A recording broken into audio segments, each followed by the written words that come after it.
Badan Narkotika Nasional Provinsi Bali mendapatkan temuan mencengangkan saat melaksanakan operasi gabungan di Desa Canggu, Kuta Utara, Badung, pada Sabtu tanggal 21 Desember tahun 2024.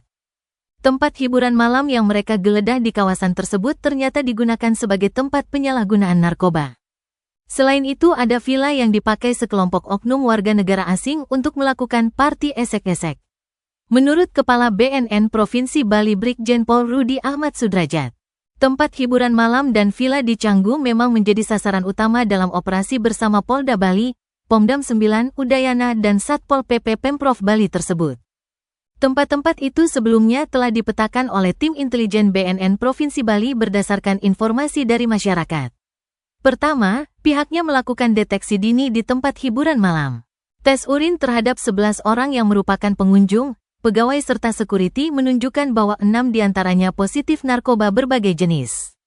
Kemudian, pihaknya melanjutkan penggeledahan di salah satu villa. Di sanalah ditemukan sisa pesta esek-esek yang dilakukan puluhan WNA. 8 orang asing di sana pun dites urin secara acak. Hasilnya, 7 orang positif benzo dan 1 orang positif THC. Sehingga, dari 2 tempat didapati 13 orang yang positif narkoba.